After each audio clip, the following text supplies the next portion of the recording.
Friends, welcome to biblical పరివర్తన. Once again welcome to daily devotions. దేవుని ప్రేమ ఇదిగో. June 17కి చెందినటువంటి వాక్య భాగం యెషయా 49వ అధ్యాయం. యెషయాలో ఉన్నటువంటి ప్రత్యేకత ఏంటి అంటే సేవకుడు అని 5 పద్యాలు ఉన్నాయి. వాటిని చదవటం చాలా ముఖ్యం అన్నమాట. ఎందువల్లంటే క్రొత్త నిబంధనలో యేసుక్రీస్తు సేవకుడు ఏం చేస్తాడు, ఆయన గుణగుణాలు, ఆయన ఆ వ్యక్తిత్వం, మరి పాత నిబంధనలో ఉన్నటువంటి దాన్ని ఆధారం చేసుకుని క్రొత్త నిబంధన ఉన్నది. కాబట్టి సేవకుడు అనేది ఆ 5 పద్యాలని క్షుణ్ణంగా చదువుకోవాలి. ఒకసారి నేను ఆ 5 పద్యాలని ఒక లిస్ట్ లాగా వేసి చెప్తాను. కానీ ఇప్పుడు ఒక్కొక్క అధ్యాయంలో చెప్తున్న దాన్ని శ్రద్ధగా ఆలకించాలి. ఇక్కడ ఈ అధ్యాయంలో ఉన్నటువంటి సేవకుడు ఎవరు? ఇశ్రాయేలు దేశమా? ఇశ్రాయేలు అందరూ కలిసి నా కుమారుడు అంటాడు కదా, దేశమా లేక వేరే వ్యక్తియా అనేదాన్ని మనం ఆలోచించాలి. ఎవరైతే దేవుని వాక్యాన్ని సరిగా తెలుసుకోవాలని ఆశిస్తారో ఇది మంచి తరుణంగా భావించాలి. థియాలజీ వేరు. పరిగెరుకున్నట్టుగా ఒక వచనం ఇక్కడ, ఒక వచనం అక్కడ, వాటిని సమకూర్చి చెప్పుకోవటం చాలా ఈజీ. అది థియాలజీ, సిస్టమాటిక్ థియాలజీ. దానికంటే ముఖ్యమైనది ఏంటంటే సందర్భంలో ఏ ఉద్దేశాలు వ్యక్తపరచబడినవి అనేటువంటిది ముఖ్యం అన్నమాట. అది లేకపోతే ఈజీ వేకి వెళ్ళినటువంటి రీతిగా మన ప్రసంగాలు మన యొక్క ఆలోచనలే కానీ దేవుడు తన గ్రంథకర్త ద్వారా ఏం చెబుతున్నాడో అది దేవుని వార్తగా ఉండదు. చాలా ముఖ్యమైనటువంటి విషయం గమనించండి. ఈ విధంగా ఒక అధ్యాయంలో ఒక వచనం తర్వాత ఒక వచనం ఏమున్నది అని అర్థం చేసుకోవటం చాలా ముఖ్యం. అది దేవుని సందేశం. దేవుని సందేశం అని చెబుతున్నటువంటి వాళ్ళు గమనించాల్సినటువంటి విషయం ఇది. బైబిల్ని పెట్టుకుని అక్కడక్కడ పరిగెరుకున్నట్టుగా చేస్తే అది ఒక విధంగా మోసం చేసినట్టుగా. ఎందువల్లంటే ముందుగా దాని సందర్భం తెలుసుకున్న తర్వాత ఆ మాటలు వాడుకోవాలి. సందర్భం తెలుసుకోకుండా ఆ మాటలు వాడుకుంటే అది దేవుడిని అబద్ధీకుడిగా చేసినట్టు దాంతో సమానం. కాబట్టి ఆ సందర్భం ఏంటి అని గ్రహించుకున్న తర్వాత అప్పుడు సిస్టమాటిక్ థియాలజీ చేయొచ్చు. ఎందువల్లంటే ఆ మాటలు ఏ సందర్భంలో ఏ అర్థంతో వాడారో ఆ సందర్భం తెలుసుకున్న తర్వాత అదే మాటలు వాడవచ్చు. సిస్టమాటిక్ థియాలజీ అది అవసరం లేదని, ఉండకూడదని చెప్పట్లేదు, నేనే చెబుతున్నాను. Systematic theology okay. ప్రతి వెన్స్డే సాయంత్రం ఆ సిస్టమాటిక్ థియాలజీ, థర్స్డే సాయంత్రం సిస్టమాటిక్ థియాలజీ చెబుతున్నాను. కాబట్టి సిస్టమాటిక్ థియాలజీ చెప్పక ముందు మనం ఆ మాటలు, ఆ ఆలోచనలు ఆ సందర్భంలో ఏ విధంగా చెప్పబడినవి అని గ్రహించుకుంటేనే తప్ప ఆ యొక్క వచనాన్ని వాడకూడదు. అంటే మనం చెప్పినా, సందర్భాన్ని చెప్పినా చెప్పకపోయినా కానీ ఆ వాక్యం తీసినప్పుడు వాక్యం ఏ సందర్భంలో ఉన్నది అని తెలియకపోతే దయచేసి ఆ వాక్యాన్ని వాడుకోవద్దు. అదే తప్పుదారిగా పడుతుందన్నమాట. కాబట్టి దీన్ని గ్రహించండి. సేవకుడు అనేటువంటిది చాలా ముఖ్యమైనటువంటి అంశం యెషయా గ్రంథంలో. ప్రార్థన చేసుకుందాం. May the words of my mouth and the meditation of our hearts be acceptable in thy sight, our rock and redeemer. Amen. యెషయా 49లోని మొదటి 6 వచనాల్లో ప్రభు సేవకుడు మాట్లాడుతున్నాడు.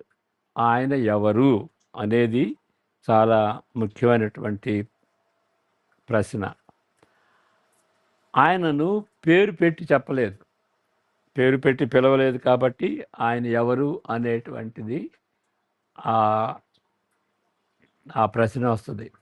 కానీ ఈ వచనాల్లోని వర్ణనను బట్టి కొన్ని నిర్ణయాలకి మనం రావచ్చు.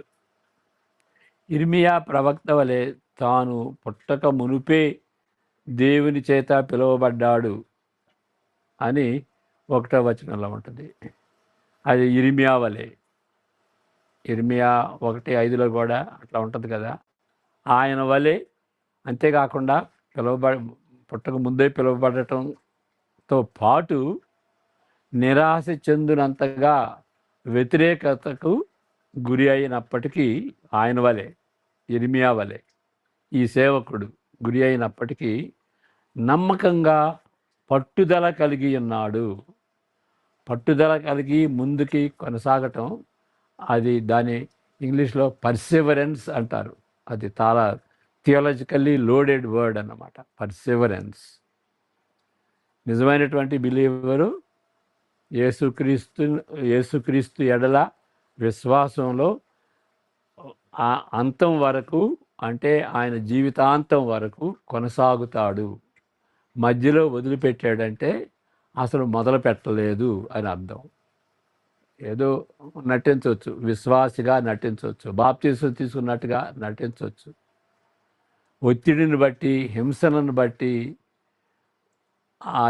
అతని యేసుక్రీస్తు ఎడల విశ్వాసంలో వదిలిపెట్టాడు, పట్టుదలతో చివరి వరకు జీవించలేదు అని అంటే అతను విశ్వాసి కాదు. పట్టుదల అనేటువంటిది, పర్సివరెన్స్ అనేది చాలా కీ వర్డ్. ముఖ్యంగా ప్రకటన గ్రంథంలో చివరి వరకు, అంతం వరకు పట్టుదలతో, హింసలను బట్టి, మరణానికి గురైనా కానీ యేసుక్రీస్తు మన కొరకు మరణించాడు. ఆయన కొరకు మరణించకపోయినా కానీ మరణించటానికి సిద్ధంగా ఉండాలి. ఒకసారి మరణానికి కూడా దారి తీయవచ్చు. కాబట్టి ఆ కృపా కార్యాన్ని తెలుసుకుని యేసుక్రీస్తు మరణ పునరుద్ధానాలను బట్టి మన విశ్వాసం ఉంటే వాడు దాన్ని వదలడన్నమాట. లేదు, అద్భుతాలను బట్టి, దీన్ని బట్టి నాకు సహాయం చేశాడు, దాన్ని బట్టి అంటే అది మధ్యలోనే పోద్ది. ఆ విశ్వాసం మధ్యలోనే ఎగిరిపోద్ది, మధ్యలోనే ఇంకిపోద్ది, మధ్యలోనే ఆవిరైపోద్ది. ఎందుకంటే ఎప్పుడు కూడాను దేవుడు క్యాండీస్ ఇవ్వడు, ఎప్పుడు అద్భుతాలు చేయడు. ఎందువల్లంటే అద్భుతాలు చేస్తే, స్వస్థతలు వస్తే దాన్ని బట్టి వస్తారు, దాన్ని బట్టి కాదు. దేవుని దగ్గరికి ఎందుకు రావాలంటే దేవుడు కాబట్టి, దేవుని దగ్గరికి ఎందుకు రావాలంటే ఆయన విమోచకుడు కాబట్టి. యేసుక్రీస్తు మరణ పునరుద్ధానాల ద్వారా ఆయన విమోచన కార్యాన్ని మొదటి శతాబ్దంలో చేశాడు కాబట్టి అందుని బట్టి రావాలి. కాబట్టి ఒక అద్భుతాలు చేశాడు, దేవుని శక్తిని, దేవుని యొక్క ప్రభావాన్ని, దేవుని నిజాన్ని తెలుసుకున్నాం. కానీ అక్కడ ఆగకూడదు. యేసుక్రీస్తు నా నిమిత్తమై నాకు బదులుగా మరణించాడని చెప్పకపోతే అలాంటి విశ్వాసం అద్భుతాల మీద, వేరే వాటి మీద ఆధారపడినటువంటి ఆ యొక్క నమ్మిక, ఆ విశ్వాసం గట్టి నమ్మిక కాదు అని బైబిల్లోనే ఉన్నది. కాబట్టి పర్సివరెన్స్ అనేది చాలా ముఖ్యమైనటువంటి మాట. పట్టుదల కలిగి ఆయన్ని హత్తుకుని ఉండేటువంటి విశ్వాసమే నిజమైనటువంటి విశ్వాసం. క్రియల ద్వారా మన మాటలు, మన మనస్తత్వం, మన క్రియలు అన్నీ మారుతాయి అలాంటి పట్టుదల కలిగి ఉంటాయి. మరి ఇర్మియా వలె ఆయన పట్టుదలగా ఉన్నాడు. వాని నోటిని వాడిగల ఖడ్గముగా చేసి ఉన్నాను అని 2వ వచనంలో చూస్తాం. అతని ప్రవచన ఆయన వాడిగల ఖడ్గముగా ఆయన నోటిని చేసి ఉన్నాడు అని అంటే అది దేని సూచిస్తుంది అంటే ఆయన సేవని, ప్రవచించేటువంటి సేవని, మాటలతో చెప్పేటువంటి సేవని సూచిస్తున్నది అని గ్రహించాలి. ఈ సేవకుని గూర్చి మొదటిగా కొంచెం గందరగోళంగా ఉంటుంది. ఓకే, ఆయన గూర్చి దేవుడు ఈ విధంగా వర్ణిస్తున్నాడు. ఇశ్రాయేలు, నీవు నా సేవకుడవు, నీలో నన్ను మహిమపరచుకొనేదను అని 3వ వచనంలో చెప్తున్నాడు. కాబట్టి ఈ సేవకుడు ఇశ్రాయేలు అయినప్పటికీ తన యొద్దకు యాకోబును తిరిగి రప్పించుటకు, ఇశ్రాయేలు ఆయన యొద్దకు సమకూర్చబడుటకు ఆ సేవకుడిని ఆ ప్రభువు పిలుచుకున్నాడు. ఓకే, మరలా చదువుతాను. ఇది తన యొద్దకు యాకోబును, ఇశ్రాయేలును తిరిగి రప్పించుటకు, ఇశ్రాయేలు ఆయన యొద్దకు సమకూర్చుటకు ఆ ప్రభువు ఆయనను అంటే ఆ సేవకుడిని పిలుచుకున్నాడు. కాబట్టి ఇక్కడ దీన్ని బట్టి ఈ సేవకుడు ఇశ్రాయేలుకు వేరుగా ఉంటున్నటువంటి వ్యక్తి, ఇశ్రాయేలుని దేవుని దగ్గర తీసుకొచ్చేటువంటి వ్యక్తి. కాబట్టి ఇశ్రాయేలు సేవకుడు అనేది ఒక విధంగా అర్థం చేసుకుంటాం. ఇశ్రాయేలుని ఉద్ధరించేటువంటి వాడు, ఇశ్రాయేలుని దేవుని దగ్గర తీసుకొని వచ్చేటువంటి వాడు ఆయన సేవకుడు. కాబట్టి ఆయన వేరే వ్యక్తిగా మనం గ్రహించాలి. ఈ సేవకుడు ఇశ్రాయేలుకు వేరుగా ఉంటూ ఇశ్రాయేలుని ఉద్ధరించువానిగా వర్ణించబడ్డాడు. ఎందుకు అనేటువంటిది ఆ విధంగా కన్ఫ్యూజన్, గందరగోళంగా ఉంటుంది కదా. ఆ ఇశ్రాయేలా లేకపోతే ఇశ్రాయేలుని ఉద్ధరించేటువంటి సేవకుడా? ఇశ్రాయేలు సేవకుడిగా పిలుచుబడ్డా లేకపోతే ఇశ్రాయేలుని ఉద్ధరించేటువంటి వ్యక్తి సేవకుడా అనేటువంటి గందరగోళం ఉంటుంది. ఆ గందరగోళం లేకుండా మనం దీన్ని చదివి గ్రహిస్తే ఆ గందరగోళం అనేది ఉండదు. చాలా కష్టతరమైనటువంటి ఆలోచన, దయచేసి శ్రద్ధ పెట్టి వినండి. యెషయా 42లోని సేవకుని వలె అది చదవక ముందు మనం ఈ 6 వచనాలు చదువుకుందాం. మొదటి 6 వచనాలు, 49 మొదటి 6 వచనాలు.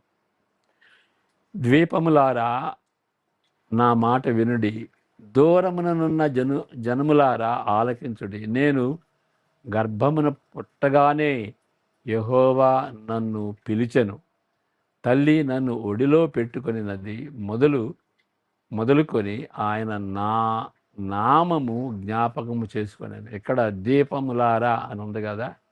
దీపాలు అని అంటే మనం ఏ విధంగా అర్థం చేసుకోవాలంటే బైబిలు ఆలోచన తీరును బట్టి ద్వీపాలు అంటే భూదిగంతాలు, భూమికి చివరగా ఉండేవి. భూమికి మనకు గ్లోబ్ అని ఒకవేళ మనం అనుకుంటే అంటే ఫ్లాట్ ఎర్త్ అనే థియరీ కూడా ఉన్నది.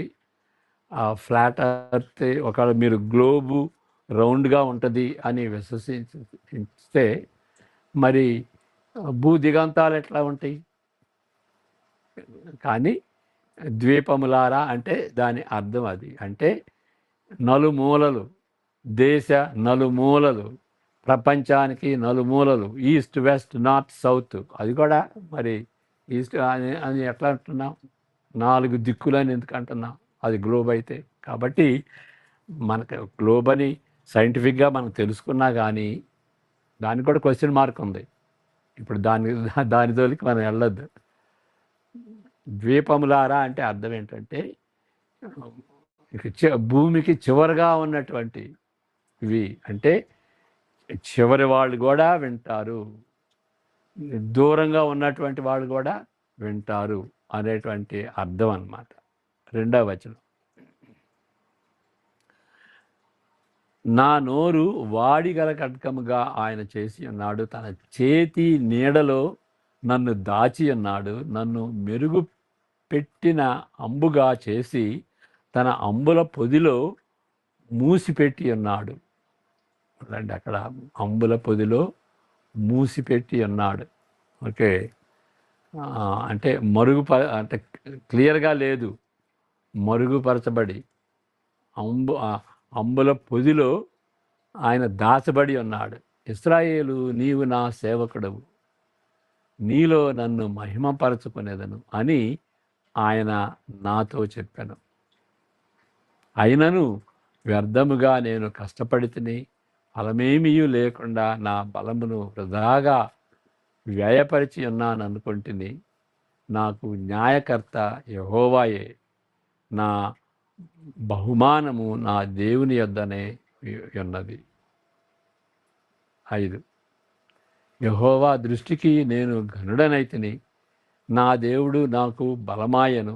కాగా తనకు సేవకుడనై ఉండి తన యొద్దకు యాకోబును తిరిగి రప్పించుటకు తన యాకోబును తిరిగి రప్పించుటకు ఆయన యొద్దకు సమకూర్చబడుటకు నన్ను గర్భమున పుట్టించిన యెహోవా ఎలాగు సెలవిచ్చుచున్నాడు.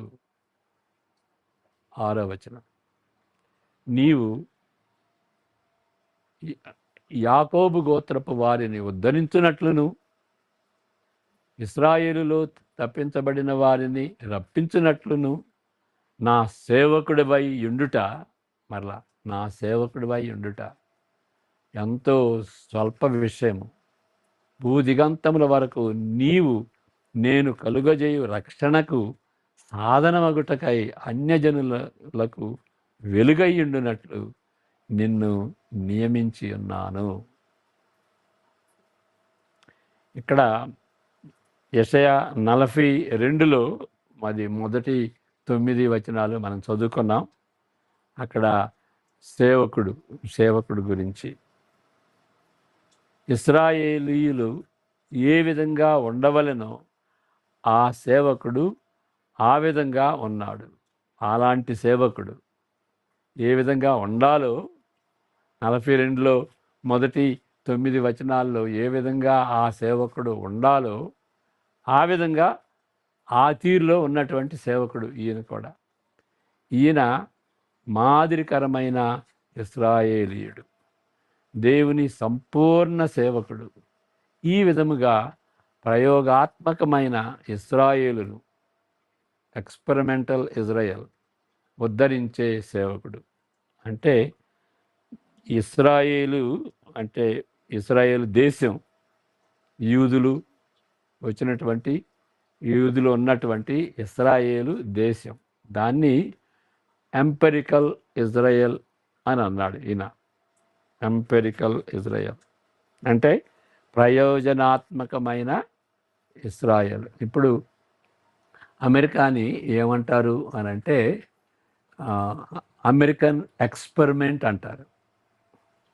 అంటే ఈ విధంగా పరిపాలించటం ఎట్లా ఉంటుంది అని ఎక్స్పెరిమెంట్ చేసినట్టుగా ఉంటుంది. స్వతంత్రత. మరి గవర్నమెంటు మతం, గవర్నమెంటు క్రిస్టియానిటీ కలిపి ఉన్నటువంటి ఆ బ్రిటన్ నుండి వాళ్ళు వెళ్ళారు. ఎందుకంటే ఆ దేశ పరిపాలన కింద దేవుడు ఉండకూడదు, సువార్త ఉండకూడదు, బైబిల్ ఉండకూడదు, క్రిస్టియానిటీ ఉండకూడదు అనేటువంటి ఉద్దేశంతో అన్నమాట. అది ఎక్స్పెరిమెంట్ చేశారు. ఈ ఇశ్రాయేల్ కూడాను ఆ ఎక్స్పెరిమెంటు, ఈ సేవకుడు ఎట్లా ఉంటాడు అని ఎక్స్పెరిమెంట్ చేశారన్నమాట. కాబట్టి అలాంటి సేవకుడు మరి ఫెయిల్ అయిపోయింది. ఆ సేవకుడు ఫెయిల్ అయినట్టుగా బైబిల్ చెబుతుంది. అంటే అందరూ ఇప్పుడు ఇశ్రాయేలీలు దాన్ని అనుమతించకపోవచ్చు, కానీ బైబిల్ ప్రకారం, ఓల్డ్ టెస్టిమెంటు, న్యూ టెస్టిమెంటు కలిగినటువంటి బైబిల్ ప్రకారం అది ఆ ఎక్స్పెరిమెంట్ చేస్తే దానిలో ఫెయిల్ అయ్యారు. నిజమైనటువంటి సేవకుడు వచ్చాడు. ఆయన నేను నిజమైనటువంటి ఇశ్రాయేలుని అని. అక్కడ ఇశ్రాయేలీయుడు అంటే ఎక్స్పెరిమెంటల్ ఇజ్రాయెల్ కాదు, నిజమైనటువంటి ఇశ్రాయేలీయుడిని. దేవుడు ఏదైతే ఆశించాడో, సేవకుడిగా ఏదైతే ఆశించాడో, సంపూర్ణమైనటువంటి రీతిగా ఏ సేవకుడిని ఆశించాడో ఆయన ఆయన ఏమంటాడు కొత్త నిబంధనలో, నేను ఆ సేవకుడిని అంటాడు. కాబట్టి ఆ మాదిరికరమైనటువంటి సేవకుడు ఇక్కడ ప్రవచనాత్మకంగా ఇక్కడ 49లో చెప్పబడ్డాడు, 42లో చెప్పబడ్డాడు, 53లో చెప్పబడ్డాడు, 50లో చెప్పబడ్డాడు. ఓకే. తర్వాత మరి ట్రీటో ఐజే అంటారు, దానిలో చెప్పబడ్డాడు. 5 పద్యాల్లో చెప్పబడ్డాడు. కాబట్టి దీన్ని చదువుకోవాలి. ఈ సమయానికి ఈ గ్రంథంలో ఈ సమయానికి అంటే 49వ అధ్యాయం వచ్చేటప్పటికి ఈ గ్రంథంలో ఆయన ఎవరో రహస్యంగా ఉంటున్నది.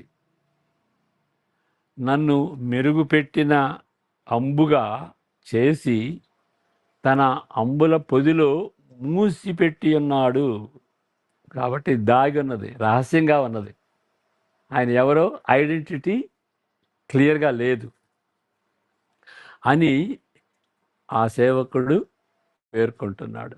అయినప్పటికీ దేవుడు నొక్కి చెప్పుతున్నదేమనగా, నీవు యాకోబు గోత్రపు వారిని ఉద్ధరించున్నట్లును ఇశ్రాయేలులో తప్పింపబడిన వారిని రప్పించున్నట్లును దేవుని దగ్గరికి రప్పించినట్లును నా సేవకుడవై ఎండుట ఎంతో స్వల్ప విషయం. ఎందుకు స్వల్ప విషయం అని అంటే, ఇశ్రాయేలీలను ఒక్కడనే దేవుని దగ్గర తీసుకురావటం కాదు, భూదిగంతముల వరకు నీవు నేను కలుగజేయు రక్షణకు సాధనమవుటకై అన్యజనులకు వెలుగయ్యుండునట్లు నిన్ను నియమించి ఉన్నాను. అది కాబట్టి ఒక దేశాన్ని, ఒక ప్రజల్ని దేవుని దగ్గరికి నడిపించడం అది చిన్న విషయం. అందరినీ, అన్ని దేశాల్లో ఉన్నటువంటి వాళ్ళని దేవుని దగ్గరికి తీసుకొస్తాడు. కాబట్టి అది ఆయన ఘనకార్యం. అది ఒకళ్ళని తీసుకురావటం అది చిన్న విషయం. నిజానికి ప్రభువు ఈ సేవకుని వాడుకుంటూ తన యొద్దకు యాకోబు తిరిగి రప్పించును, తన యొద్దకు యాకోబును తిరిగి రప్పించును. దీన్ని బట్టి యెరూషలేముకు తిరిగి వచ్చుట కంటే ఎక్కువ అనుభవం సూచిస్తున్నది. అసలుగా ఇశ్రాయేలుకు దానిని కోరేషు సాధించగలడు. బబులోను నుండి యెరూషలేముకు రావటానికి ఇక ఈ సేవకుడు అవసరం లేదు, ఆ కోరేషు సేవకుడే అది సరిపోతాడు. ఆయనే కదా పంపించింది. కాబట్టి అది ఆయనే సాధించగలడు. ఈ సేవకుడు, ఈ పర్ఫెక్ట్ సేవకుడు, ఐడియల్ సేవకుడు, మాదిరికరమైనటువంటి సేవకుడు అవసరం లేదు. ఈ సేవకుడు అయితే ఇశ్రాయేలులను దేవుని యొద్దకు రప్పించును. అది ఆ కోరేషు ఏం చేశాడు? యెరూషలేముకి దగ్గరికి దేవుని ప్రజలను పంపించాడు. ఈ సేవకుడైతే దేవుని దగ్గర తీసుకొస్తాడు. యెరూషలేము దగ్గరకు కాదు, దేవుని దగ్గర తీసుకొస్తాడు. ఈ ఉద్ధరణ ఒక ప్రదేశమునకు కాదు కానీ సజీవుడైన దేవుని యొద్దకు రప్పించేదిగా ఉంటున్నది. తగినంతగా కుదించి ఇచ్చట దీని సారాంశం ఇచ్చుటకు 49 చాలా సుదీర్ఘమైంది. అంటే మొదటి 6 వచనాల గురించి తెలుసుకున్నాం కదా. మరి మిగిలిన వచనాల సంగతి ఏంటి, ఈ అధ్యాయంలో మిగిలిన వచనాల సంగతి ఏంటి అని అనొచ్చు. అది ఈ ఒక్క పేజీలో దాని గురించి చెప్పటం అది సాధ్యమైంది కాదు. కానీ 2 అంశాలు సూచించగలను అని కార్సన్ గారు అంటున్నారు. మొదటిది 49:8-10లో వారు తిరిగి వచ్చు వారు ఇశ్రాయేలు వారు కాదు, వారు అన్యులు. వారు తిరిగి వచ్చుట దేవుని దగ్గరకు ఇశ్రాయేలీయులు ఉత్తర దిశ నుండి వచ్చేదరు కానీ వీరు ప్రతి చోట నుండి వస్తారు. ఓకే. వాళ్ళు ఇశ్రాయేలీలు ఉత్తర దేశం అంటే ఒక విధంగా నార్త్ ఈస్ట్లో ఉంటుంది బబిలోను. ఇశ్రాయేలు రావాలి అంటే నార్త్ గుండా రావాలి, నార్త్ గుండా వస్తారు. కానీ ఇక్కడ ఈయన ప్రతి నలుదిశల నుండి వాళ్ళని పోగు చేసుకుని వస్తాడు. ఈయన ప్రతి చోట నుండి వాళ్ళు వస్తారు అని గమనించాలి. అంటే అన్యులు కూడా వస్తారు. బబిలోను నుండి యూదులే కాదు, అన్యులు కూడా ప్రతి చోట నుండి వాళ్ళు వస్తారు. రెండవ విషయం ఏంటి అంటే, శ్రేష్టమైన వాటిని దేవుడు వాగ్దానం చేశాను కానీ సియోను మాత్రము దానిని విసర్జించను. ఓకే, సియోను దేవుని ప్రజలు ప్రాతినిధ్యముగానన్న పదం మాత్రము. ఓకే, సియోను మాత్రము దానిని విసర్జించనని, దానిని మరచిపోయిన అని ఫిర్యాదు చేస్తున్నది. ఇప్పుడు దేవుడైతే వాళ్ళని ఆశీర్వదించాడు, వాళ్ళే ఏమంటారు, దేవుడు మమ్మల్ని మర్చిపోయారయ్యా, ఈ పరిస్థితులు ఏంటి, రాజు లేడు, యోధా రాజు లేడు, ఇక్కడ దేవాలయం లేదు, మరి పరిస్థితులన్నీ ఎట్లా అయిపోయినాయి, ఇల్లు ఉండడానికి ఇళ్ళన్నీ కూడా శిథిలమైపోయినాయి అని నిరుత్సాహపడి ఏమన్నారంటే, దేవుడు మమ్మల్ని వదిలిపెట్టేసేసాడు, మమ్మల్ని మర్చిపోయాడు అని ఫిర్యాదు చేస్తున్నారు వాళ్ళు.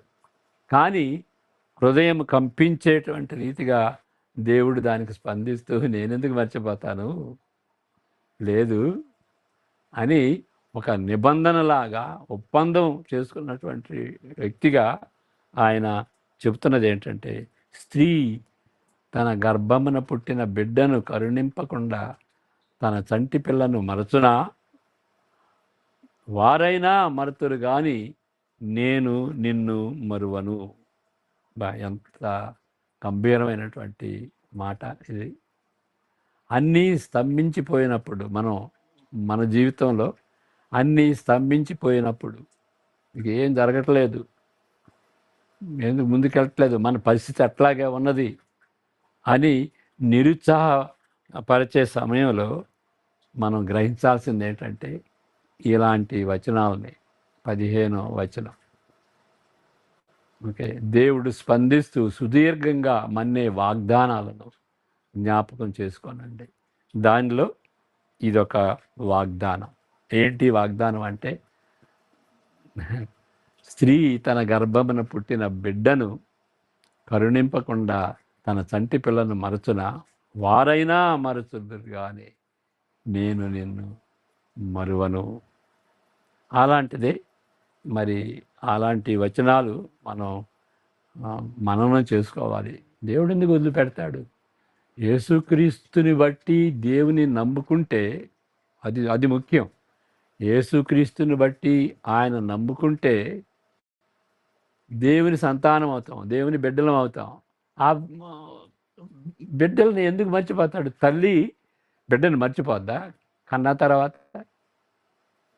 మర్చినా కానీ ఒక మరి స్త్రీ మర్చిపోయినా కానీ నేను మర్చిపోను అనేటువంటి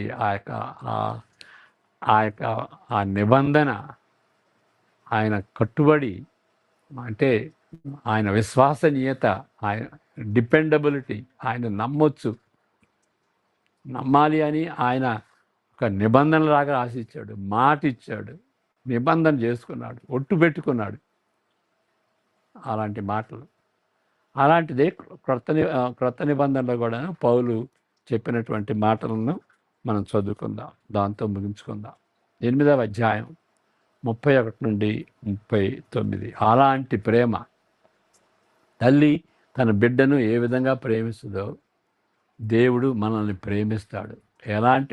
ఏ విధంగా ప్రేమిస్తాడు అంటే, తప్పనిసరిగా ఆయన దగ్గరికి తీసుకెళ్తాడు, తప్పనిసరిగా మనల్ని మహిమలోనికి చేరుస్తాడు. ఏది అడ్డు వచ్చినా కానీ అది ఆగదు.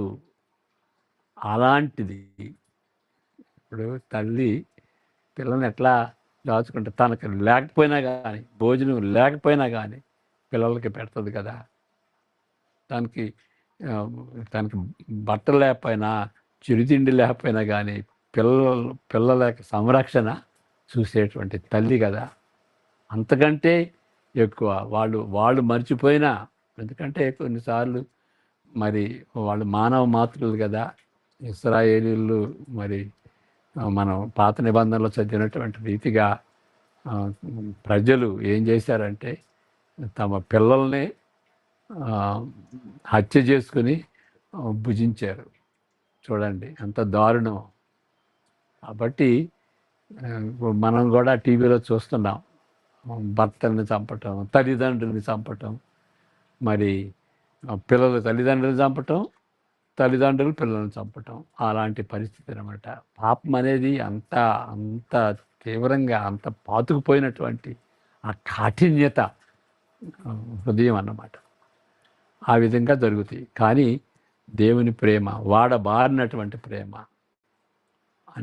తప్పనిసరిగా మనల్ని ఆయన దగ్గరకు తీసుకెళ్తాడు. ఏది కూడా ఆపలేదు అనేటువంటి మాటలు 31 నుండి 39 వరకు చదువుకుందాం. ఇట్లుండగా ఏమందుము, దేవుడు మన పక్షముననుండగా మనకు విరోధి ఎవడు?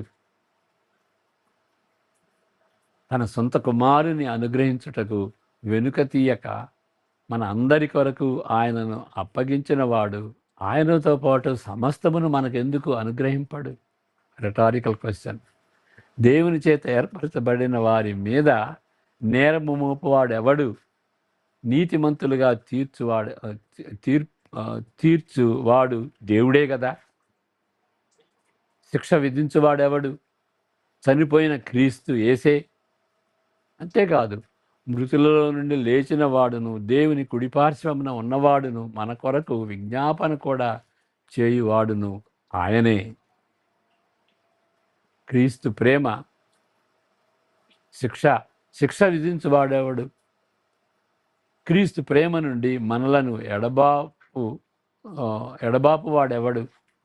శ్రమ అయినను, బాధ అయినను, హింస అయినను, కరువైనను, వస్త్రహీనత అయినను, ఉపద్రవమైనను, ఖడ్గమైనను మనలను ఎడబాపున. ఇందును గూర్చి వ్రాయబడినదేమనగా, నిన్ను బట్టి దినమెల్లా మేము వధింపబడిన వారము, వధకు సిద్ధమైన గొర్రెలమని మేము ఎంచబడిన వారము. అయినను మనలను ప్రేమించిన వాని ద్వారా మనము వీటన్నిటిలో అత్యధిక విజయము పొందుకున్నాము. అత్యధిక విజయం పొందుకున్నాము. More than conquerors. ఓకే, అందరూ ఎవరైతే నిర్ణయించబడ్డారో, ఎవరైతే సువార్తను తెలుసుకున్నారో, ఎవరైతే సువార్తను స్పందించారో, ఎవరైతే నీతిమంతులుగా తీర్చబడ్డారో వాళ్ళందరూ కూడాను 2 గ్రేడ్స్ లేవు. క్రిస్టియానిటీలో ఫస్ట్ గ్రేడు, సెకండ్ గ్రేడ్ అనేది లేదు. అందరు కూడాను యేసుక్రీస్తుని విశ్వసించిన వాళ్ళందరూ కూడాను మహిమలో చేరతారు అని మనం చూస్తున్నాం. అందరూ విజయులు అయిపోతారన్నమాట. 37 మరలా చూడాలి. అయినను అత్యధిక విజయము పొందుతున్నాము. We are more than conquerors. Okay, వీటన్నిటిలో మనల్ని ప్రేమించిన వాని ద్వారా మనము వీటన్నిటిలో. ఓకే, అంతకుముందు ఏమన్నది 36లో? అక్కడ దినమెల్లా మేము వధింపబడిన వారము, వధకు సిద్ధమైన గొర్రెలమని మేము ఎంచబడిన వారం. అలాంటి పరిస్థితుల్లో ఉండినప్పటికీ, చనిపోయేటువంటి హింసల్ని ఎదుర్కొన్నప్పటికీ దేవుని యొక్క ప్రేమ వాడబారదు. తప్పనిసరిగా మనం ముందు వెళ్తాం. ఇప్పుడు చనిపోతే దేవుని కోసం చనిపోతే ముందు వెళ్తాం. నెక్స్ట్ 38. మరణమైనను, జీవమైనను, దేవదూతలైనను, ప్రధానులైనను, ఉన్నవి అయినను, రాబోవే అయినను, అధికారులను, ఎత్తైనను, లోతైనను, సృష్టింపబడిన మరి ఏదైనను మన ప్రభు అయిన క్రీస్తు యేసునందలి దేవుని ప్రేమ నుండి మనలను ఎడబాప నేరవని రూఢిగా నమ్ముచున్నాను. ఎంతో ఆదరించేటువంటి మాటలు కదా. అలాంటి మాటలే యెషయా 49:15 మనం చూస్తుంటున్నాం. ప్రార్థన చేసుకుందాం. May the grace of the Lord Jesus Christ, the love of the Father, and the fellowship of the Holy Spirit be with each one of us now and all that is to come. Amen. God bless you.